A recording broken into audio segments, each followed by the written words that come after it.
Dans cette vidéo, nous allons voir comment personnaliser les parcours des élèves et mettre en place un système de ceinture. Je me rends dans le menu Enseignant, sélectionner et paramétrer les exercices. Je vais choisir pour les CP en début d'année quelques exercices, CP ajouter 2, je vais prendre ajouter 3, les compléments à 10, ajouter des presque doubles, je vais aussi ajouter un nombre sans dépasser 10, et comme ceci, je peux choisir plusieurs exercices. Une fois que j'ai fait ma sélection, je peux éventuellement les réordonner et je vais cliquer ici sur Enregistrer la sélection.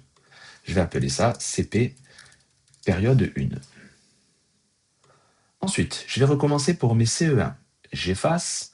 Dans la sélection des exercices, je vais chercher seulement le CE1, seulement l'effet numérique, et je vais prendre, pour le tout début d'année, table d'addition à trous, complément à 10, table de multiplication par 2 et par 2 à trous, et je vais prendre également par 5 et par 5 à trous. Je vais appeler cette sélection, par exemple, ceinture jaune pour le début d'année. Je vais cliquer dans Enregistrer, et je vais noter ceinture jaune.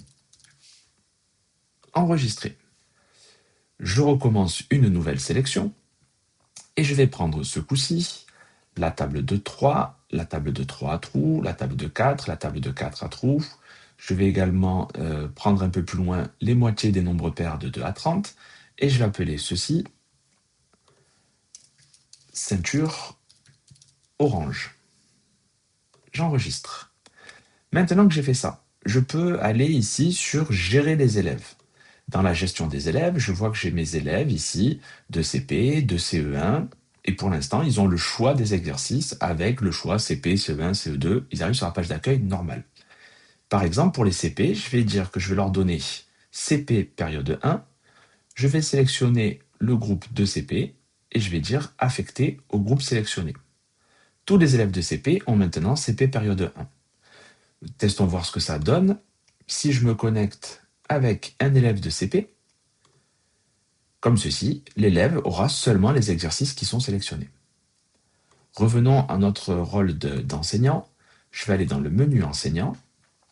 Je retourne sur Gérer les élèves et on peut faire pour les élèves de CE1 quelque chose de différent avec un parcours qui aura des conditions de passage d'un niveau à l'autre. Pour ça, Gérer les sélections. Je vais descendre et je vais cliquer ici sur Nouvelle page d'accueil. Je vais appeler cette page d'accueil ceinture.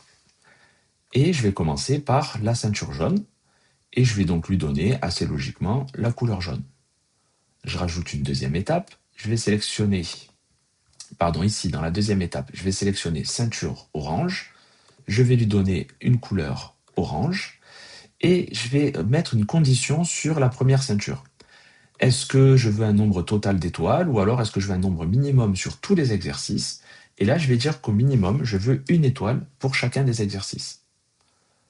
Je clique sur Créer.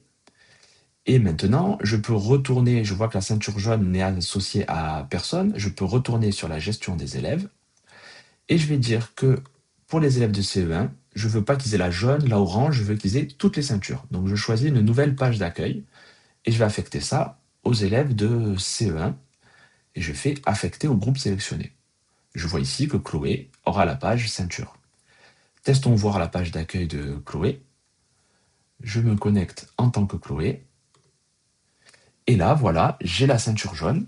Je vais pouvoir voir les exercices, les 6 exercices, et je n'ai pas accès à la ceinture orange tant que je n'ai pas réussi à débloquer en ayant une étoile à tous les exercices, alors que pour l'instant, j'en ai 0.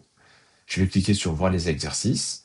Petit à petit, Chloé va pouvoir faire chacun des exercices, et dès qu'elle aura eu une étoile à chacun de ces 6 exercices, à ce moment-là, l'étape 2, la ceinture orange, deviendra accessible.